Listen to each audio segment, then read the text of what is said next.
밝은 터의 과학적 접근과 이해.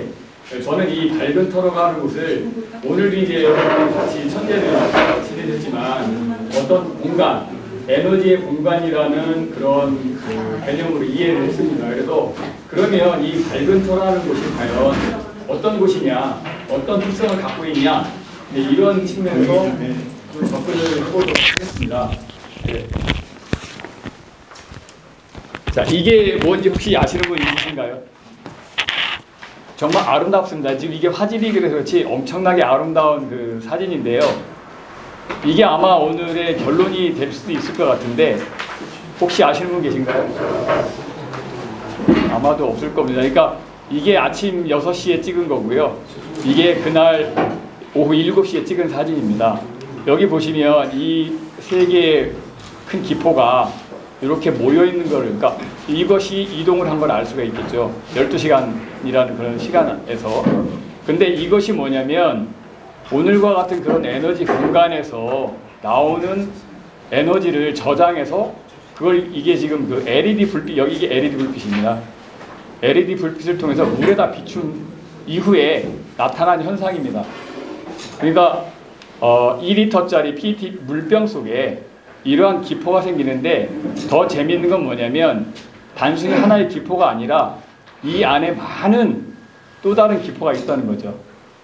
그래서 이거에 대해서 이제 앞으로 쭉 진행을 돼가면서 말씀을 드릴 건데, 이것이 제가 본 오늘 같은 에너지 공간의 어떤 한 실체라고 저는 생각을 하고 있습니다. 그래서 이제 앞으로 할 일은 이거의 그런 메커니즘 뭐냐 하는 거를 과학적으로 규명을 해야 되는데, 일단은 하나의 현상이 팩트로서 나타났기 때문에 이거에 대해서 말씀을 드리고요. 그래서 그러면 이제 제가 에너지 현장을 가보니까 지금 같은 오늘 같은 에너지 현장을 가면 첫째적으로 좀 식물들이 좀 다르더라, 이런 생각을 좀 해봤습니다. 그래서 이렇게 어린 싹이 나올 때는 하얀 백화 현상이 일어납니다. 그런데 얘가 좀 크면 이렇게 다시 제 색을 찾는 거죠. 그리고 이렇게 이제 소나무인데 이 소나무들이 구불구불한 게 하나도 없습니다. 우리나라 전통적인 그런 소나무가 없이 모두 아주 멋있게 키가 쫙쫙 잘 자라고 있습니다. 이런 어떤 특성들을 좀 보이더라고요. 그리고 이건 뭐냐면 어떤 사람들은 여기 가서 앉아서 방향을 잡아요. 또 더 재밌는 거는 뭐냐면 열감도 느끼더라고요. 그래서 그럼 땅 밑으로 한번 대봐라 그랬더니 뜨거워서 손을 빼더라고요. 에너지가 오는 방향에서. 이거는 오동나무입니다. 오동나무가 이렇게 많은 가지를 가진 거는 별로 보신 일이 없을 거예요. 이런 어떤 현상들. 이거는 은행나무입니다. 굵게 한 40, 50cm 되는데 키는 한 15, 16m가 넘습니다. 이렇게 전부 이게 은행나무 숲입니다. 그리고 또 재밌는 건 뭐냐면 여기 이렇게 수평으로 가지가 뻗어 있는데 이 소나무도 마찬가지입니다. 이렇게 중력을 이기면서 옆으로 이게 가지가 뻗어 있는 이러한 현상들. 결국은 다른 데서 볼 수 있는 흔한 현상은 아닌 것 같다. 이런 생각을 좀 했습니다. 그런데 이제 제가 이제 전공이 지질이다 보니까 이 에너지 중심부에 가서 돌과 흙을 좀 채취를 해왔습니다. 중심부라는 것은 이제 원장님 도움을 받은 거고요. 그래서 어느 날 우연히 이제 집에 돌을 놨다가 이거 이제 저희 집에 있는 그 꿀 먹고 난 그 플라스틱 병입니다. 물이나 좀 한번 담아 먹자 하고서는 여기에다가, 이 밑에가 돌입니다. 이 밑에가 돌인데 이 돌을 담았더니 여기에 아주 많은 기포가 맺히더라고요. 근데 일반적으로 돌을 물에 넣으면은 이제 기포가 나오는데 그건 뭐냐면 이 돌이 이렇게 균열이 생겼을 땐 공기가 들어가 있다가 뽀로록 하고 나오죠. 그럼 터져버립니다, 바로. 근데 여기에 생기는 기포는 이 벽에 붙어요. 아까 보신 것처럼 벽에 붙어서 안 떨어집니다. 한 일주일 가더라고요. 그래서 제가 4, 5일이라고 했지만 그 이상 가는 것도, 왜냐하면 이 돌이 가진 에너지에 따라 틀리더라고요.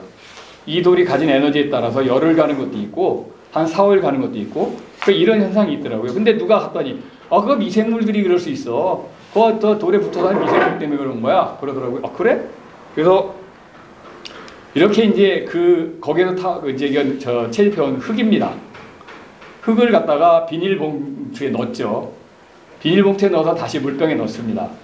마찬가지 현상이 나오더라고요. 물론 기포는 좀 작았습니다. 제 생각에는 아마 돌보다는 에너지가 좀 작았던 것 같다, 이렇게 생각이 듭니다. 근데 어쨌든 이렇게 기포가 맺혀서 얘도 한 일주일 가요. 이런 현상을 본 적이 있냐고 물었는데 별로 아는 사람이 없더라고요. 하여튼 이러한 현상이 제가 눈으로 확인한 상황입니다. 그러니까 에너지 공간에서의 어떤 특이성, 아까 식물들도 그랬지만 그 안에 있는 돌과 흙도 이러한 특성을 가지고 있더라. 그럼 이게 왜? 뭐 때문에? 그래서 이제 그런 부분을 많이 지금까지 고민을 해오고 있습니다만, 근데 이제 더 재밌는 건 뭐냐면, 자, 그러면 이걸 이제 얘기를 했더니 원장님께서, 그래? 그러면 이제 그 에너지를 갖다가 컴퓨터에서 만드셔갖고, 요게 이제 2cm에 2mm짜리 시료입니다. 시료에다가 그 에너지 파동을 넣었어요. 그래서 저는 이제 우연히 또 이 2리터짜리 물병에다가 이걸 넣었습니다. 넣어가지고 저희 이제 회사의 창가에 놨습니다. 그러고서 아마 여기 보시면 뭐 6월 28일부터 제가 7월 19일까지 매일 아침에 사진을 찍었으니까요. 관찰을 하고. 그랬더니 마찬가지로 이러한 그 기포가 생기면서 하나짜리, 뭐 2개짜리, 4개짜리, 3개짜리, 4개짜리 뭐 또는 저기 개구리밥 이렇게 쫙 모여있듯이 잔뜩 있는 것도 있고요. 아까 보신 것처럼 이런 기포들이 생기더라고요. 이렇게. 그래서 참 재밌다. 재밌는 현상이다 하고서 이제 화학이나 화공하는 분들한테 여쭤봤죠. 이게 뭐예요? 그랬더니 글쎄 그런 게 있나? 모르시더라고요. 어떤 전문가들도. 그래서 이거 참 신기하네. 근데 원인을 모르겠네 도대체가. 이런 생각이 들더라고요. 그래서 한참을 또 고민을 했습니다. 고민을 했는데 이제 어느 날 원장님이 또 이렇게 LED에다가 에너지를 또 넣었다고 그러시더라고요. 주세요. 그래서 이렇게 이제 물병에다가 이렇게 LED를 쬐줬죠. 지금도 한 서너 달째 지금 저거 계속 쬐고 있습니다. 저희 집에서는 하루에 16시간씩. 그런데 얘도 마찬가지로 이렇게 기포가 맺혀지는 거예요. 기포 속의 기포가. 하여튼 이게 특이한 현상이 계속 나타나는 거예요. 요거는 뭐냐면 어느 날 이제 저 원장님이 또 그 LED 등을 갖고 뭘 만드셨는데 거기다가 막걸리를 이제 올려놨습니다. 이게 저 청평에 그 측백나무 수액으로 만든 막걸리입니다. 근데 되게 맑아요. 그 어느 사람이 이걸 개발했다고 해서 제가 한 병 얻어다가 어느 날 집에서 이제 먹다가 이제 혹시나 해가지고 그 LED 판에다 올려놨죠. 그랬더니 10분 만에 10분 딱 올려놓으면 끝이 나는데 이게 10분 만에 이렇게 바뀌더라고요. 원래는 커피물을 이제 저 만들기 위해서 개발하신 건데 이 막걸리를 올려놨더니 이렇게 바뀌더라고요. 그 맛을 보니까 훨씬 더 목 넘김이 좋아요. 달고 발효가 됐다는 거죠. 10분 안에 제 생각에는 발효가 됐기 때문에 이제 그런 현상이 나오는데 뭐 이거를 제가 그래서 소주에도 시험을 해봤고 기존 뭐 그냥 포도주나 와인이나 다 해봤는데 다 빨리 숙성이 되더라고요. 뭐 위스키도 마찬가지고. 이것 때문에 술을 많이 먹고 있습니다. 요즘 시험하느라고. 그런데 하여튼 그런 현상들이 있더라고요. 그래서 그러면 그 LED 어떤 그 파동의 특성이 뭐냐 도대체 왜 물이 어떻게 바뀌는 거냐 하고 이제 실험을 좀 했죠. 측정을 했죠. 실험이 아니라 측정을 했더니 이렇게 전기전도도가 올라가더라고요. 전기전도도가 168에서 173. 뭐 작은 양이지만 이렇게 숫자로 올라가는 게 뭐 측정이 됐습니다. 그 다음에 폐하라고 한다면 우리가 산성이냐 알칼리성이냐 하는 건데 폐하가 더 알칼리가 되더라고요. 여러분들 그 빨래 비누나 우리 저 세탁 비누 전부 다 이런 것들이 알칼리성 아닙니까? 그러면 산성이 때를 빼는 거잖아요. 그러니까 산성이 때를 빼내기 위해서는 알칼리가 더 필요하거든요. 그럼 결국은 왜냐면 이게 아까 말씀한 것처럼 커피를 더 맛있게 하기 위해서 한다고 했는데 이유가 뭐냐면 자 보세요. 알칼리가 되니까 때를 잘 베끼는 거예요. 그러니까 커피는 로스팅 된 다음부터는 전부 산패가 됩니다. 공기하고 붙어서 산화가 돼요. 그럼 때가 끼는 겁니다. 그럼 제 맛이 안 나겠죠. 기가 오랜 시간이 지나면. 그러니까 결국은 뭐냐면 이 물에 들어가면 때가 벗겨져요 우선. 그리고 전기전도도가 커진다는 거는 그 안에 있는 더 많은 성분을 잡아 빼는 거죠. 커피 맛이 좋아질 수밖에 없죠. 그러니까 똑같은 원두를 가지고 커피를 끓여도 이거는 훨씬 더 맛있고 다양한 맛을 낼 수 있다는 결론이 나오는데 사실 다른 사람들이 다 공감을 하더라고요. 이 커피를 먹어보고 나서. 그런 또 특성이 있었어요. 이거는 이제 원장님이 보여주신 사진인데 이건 뭐냐면 컴퓨터 화면인데 뭐 좀 더 강력하게 파동을 내보내니까 이게 사실 잘 안 보이는데 이만큼이 다 기포입니다. 여기.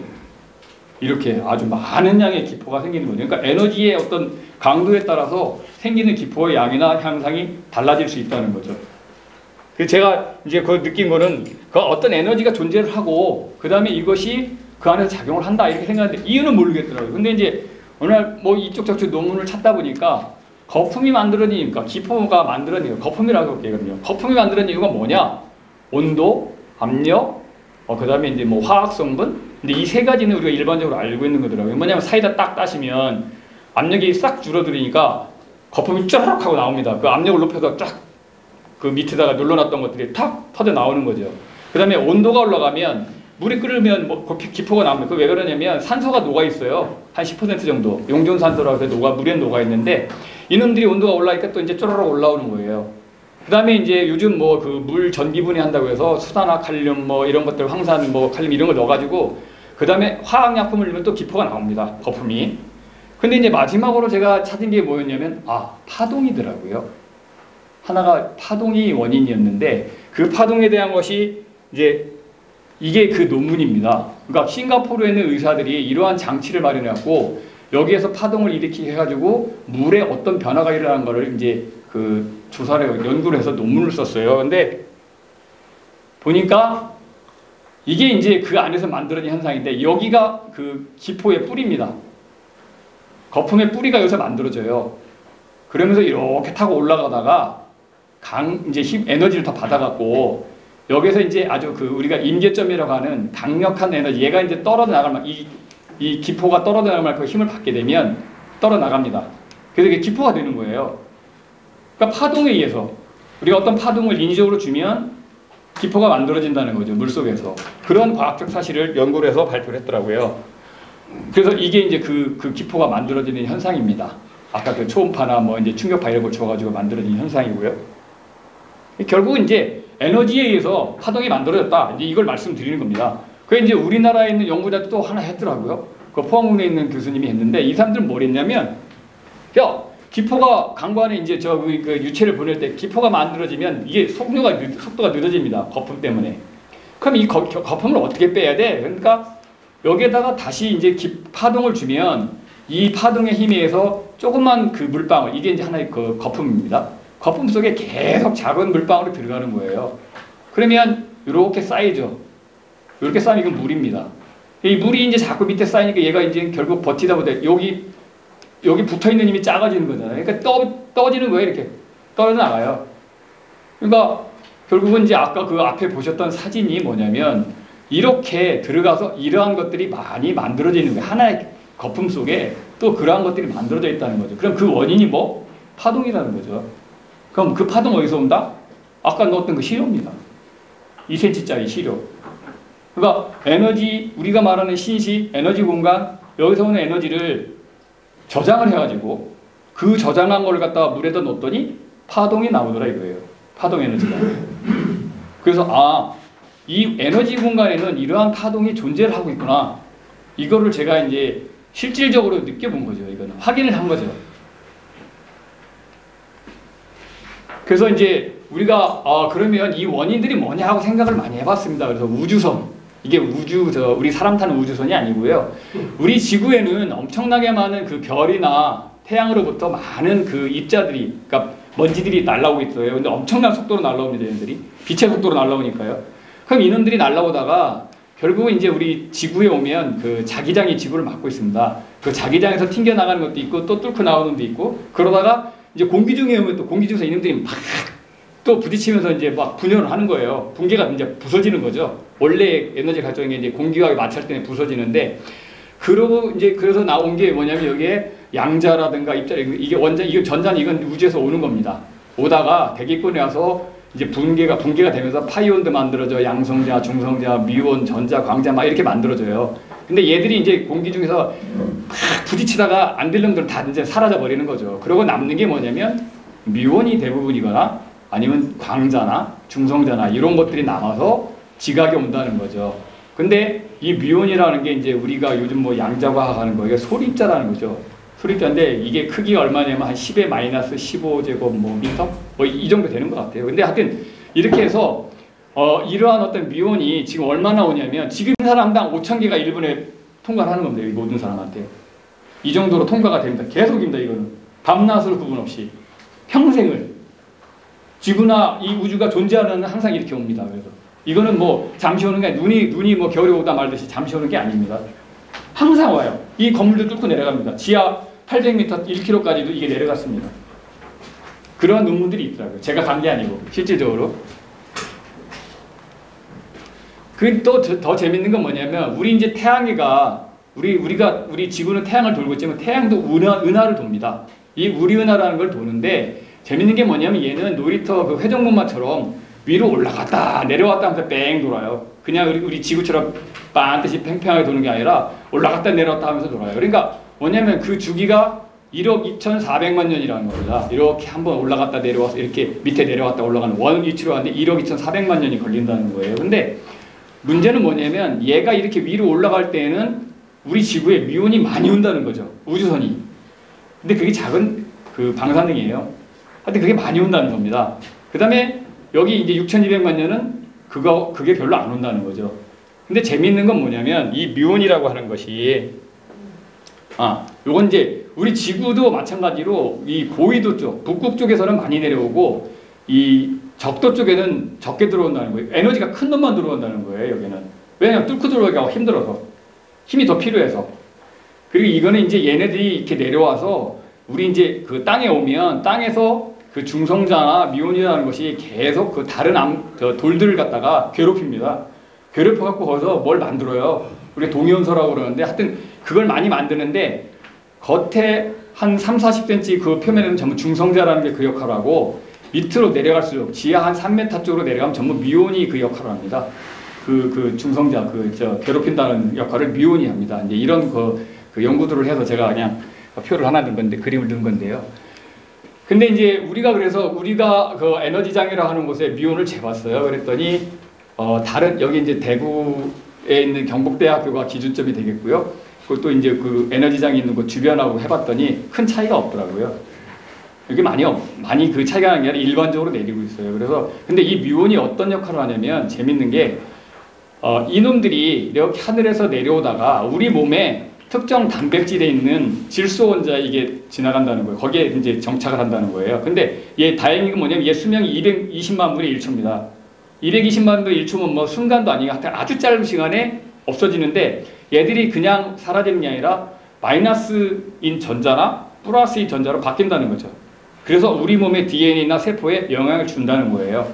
작은 영향이라도. 이것이 긍정적일지 부정적일지 모르지만 어쨌든 영향을 준다는 겁니다. 그래서 이건 일본 애들이 지금 계속 연구를 하고 있어요.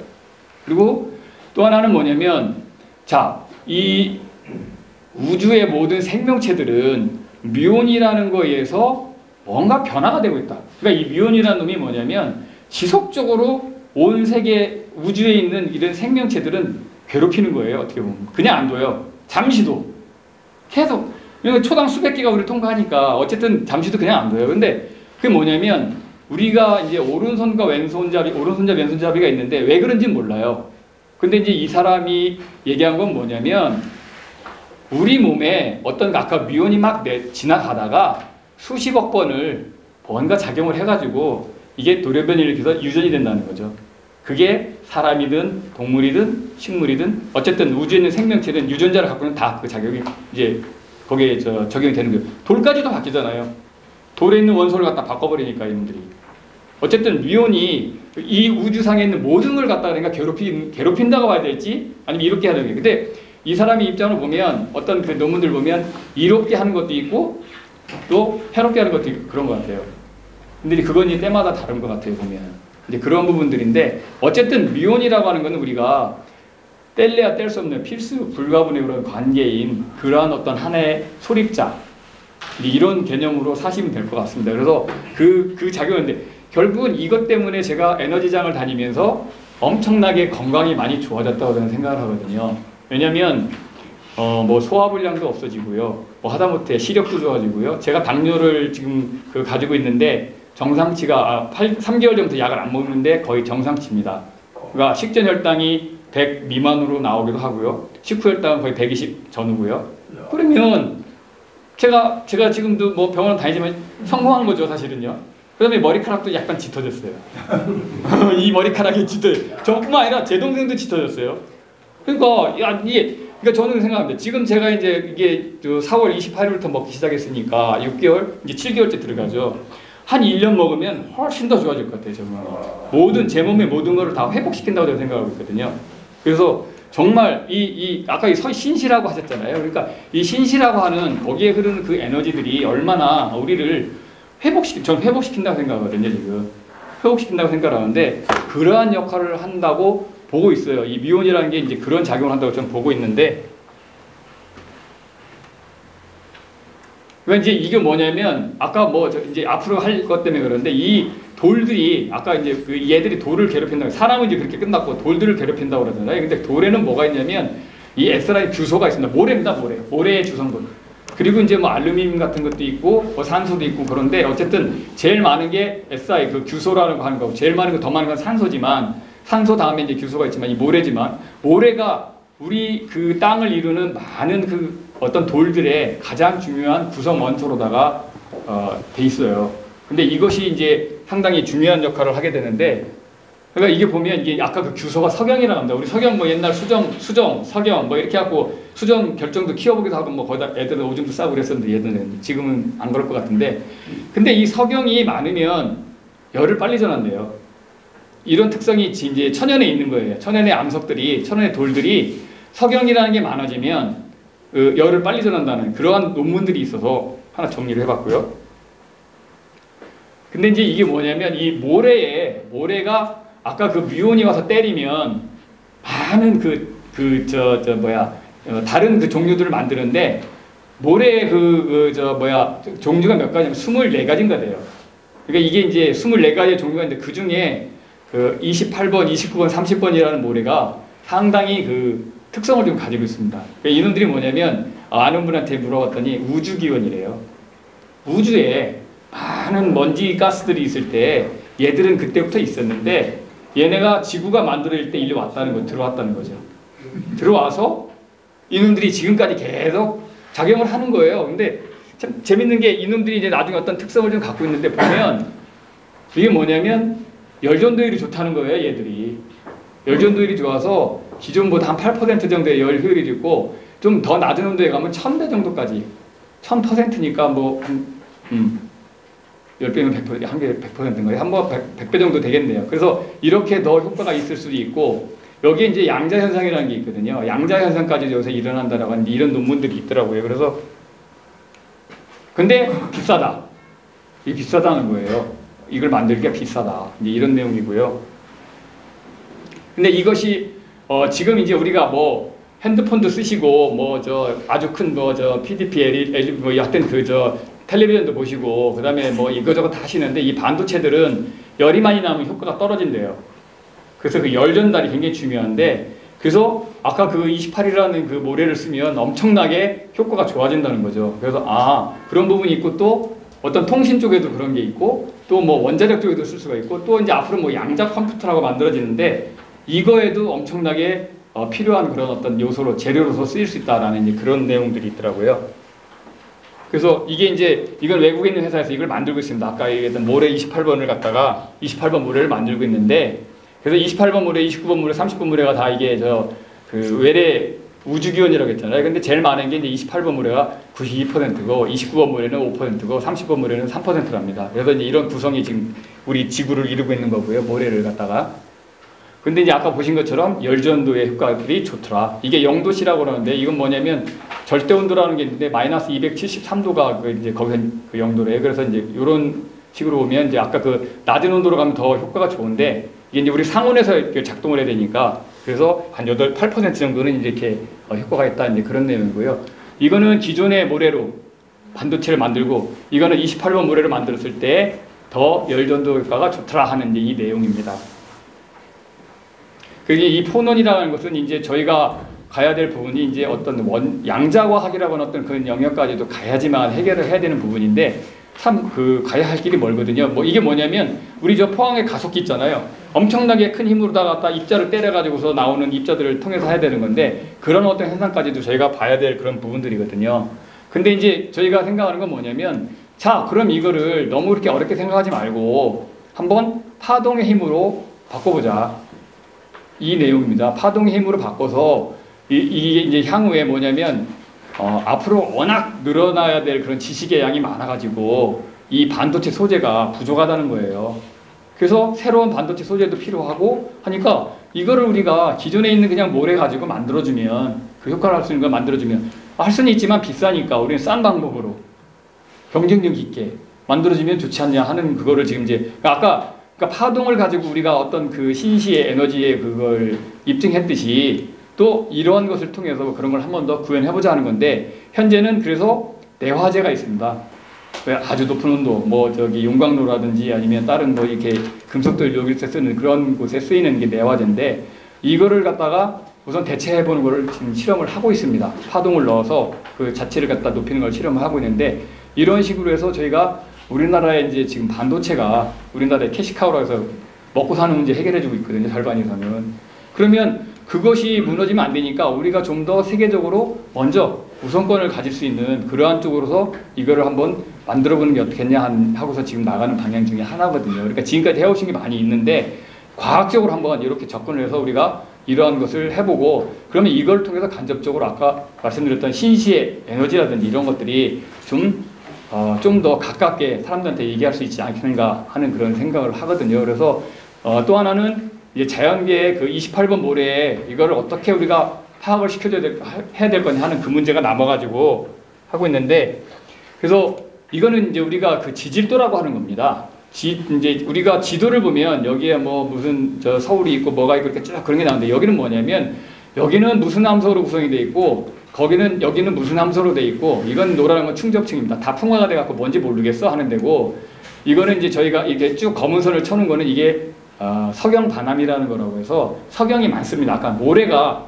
굉장히 많이 차지하고 있는 그런 것들인데 에너지장 주변에 이런 게 이렇게 발달을 하고 있어서 요거의 어떤 특성이라든지 이런 것도 한번 영향을 우리가 좀 한번 생각을 해보자 하는 그런 입장이거든요. 그래서 그러니까 하늘에서 오는 거하고 땅에서 받아들이는 거가 뭔가 에너지장을 만들 텐데 그러면 우리가 하늘에서 오는 거는 뮤온이 온다는 건 확인을 했거든요. 그럼 그 뮤온이 내려오면서 어떻게 주변에 있는 이 땅하고 작용을 하느냐 이걸 한번 규명해 볼 필요가 있어서 지금 이제 그쪽으로도 지금 이걸 진행을 하고 있는 상황입니다. 근데 이제 지금 말씀드린 게 뭐냐면 이게 이제 그 과학기술이라는 게 이제 스케일이라고 해서 시간과 공간의 어떤 개념인데 요즘 나노 많이 하지 않습니까? 그러니까 나노가 10의 마이너스 9제곱이라는 요게쯤 됩니다. 10의 여기인데 이게 이제 일반적인 그 우리 그 눈이 여기지 않습니까? 이게 이제 기준이라고 본다면 은하는 아마 이게 10의 24제곱이라는 어떤 개념인 것 같고 여기 이제 그 양자 과학이라고 하면 10의 마이너스 12제곱에서 마이너스 15제곱 이 정도니까 엄청나게 작은 걸 미시의 세계를 얘기를 하는 거거든요. 그러니까 지금 이걸 규명한다는 거는 이 큰 세계의 어떤 흐름, 이 작은 세계의 어떤 현상, 이 모든 것들을 다 조합을 해야지만 어떤 결론을 낼 수 있는 건데 쉽지는 않은 부분입니다. 그래서 하여튼 그래도 원장님이 계셔서 이 파동이라는 걸 가지고 현상이 나오니까 그 현상에 따른 어떤 그것들을 우리가 한번 맞춰볼 수 있는 이런 건 되는 것 같아가지고요. 그래서 이게 이제 아까 말씀 핵이라고 하는 건데 이 핵이 있으면 이게 이제 원자가 있고 핵이 있고 이게 이제 양선자와 중성자인데 이 쿼크라고 하는 게 아까 말씀드린 뮤온입니다. 뮤온의 어떤 공간이 이 정도라는 거죠. 그러니까 소립자가. 그러니까 포논이라고 하는 건 이것보다 더 작은 거죠. 그러니까 이런 어떤 그 과학의 그 공간이라고 어떤 부분을 우리가 이제 다루어봐야 될 부분인데 그러니까 뭐 장비가 없지만 그래도 다른 걸로 해서 이렇게 한번 해보는 그런 쪽으로 지금 접근을 해 나가고 있습니다. 이게 이제 뭐냐면 아까 모래 28번이라고 했는데 이놈들이 처음에는 다 땅에 이제 쌓여 있다가 계속 이렇게 이제 뭐 화산 폭발도 하고 뭐 밖에 나왔다가 이제 식물이 자라니까 식물이 이제 그걸 흡수를 합니다. 그러면 뿌리로라도 흡수를 하면 이것들이 이제 또 그 나무가 죽으면 또 이제 얘들이 땅에 쌓일 거고 그럼 비가 오고 나면 이렇게 강으로도 가고 강으로 가서 바다로 가고 바다로 가면 이제 이렇게 땅이 또 쌓여서 그 땅들이 또 이제 이렇게 이게 뭐냐면 이 중간에 또 지금도 이렇게 바다 가운데서 땅이 만들어서 이렇게 계속 1년에 한 1, 2cm 또는 3cm 밀어냅니다. 양쪽으로. 이런 데가 있고요. 또 이렇게 계속 땅이 들어간 데도 있습니다. 이건 일본입니다. 그래서 여기 지진이 많아요. 이건 태평양 가운데입니다. 그래서 양쪽으로 이렇게 계속 밀고 그러는 것들이 있는데 그러니까 아까 말씀 모래 28번, 29번, 30번은 이러한 어떤 그 과정을 따라서 계속 순환을 하고 있거든요. 그러니까 지구 역사가 한 45년이라고 하는데 그 45년 동안 계속 이렇게 하고 있는 그런 상황들입니다. 그래서 이런 부분까지도 우리가 같이 해야 될 그런 부분들이 있어서 그렇게 해 나가고 있고요. 어쨌든 오늘 그 현무암 그 풍류를 즐기시는 여러분들하고 함께해서 하여튼 좋은 시간이었습니다. 감사합니다.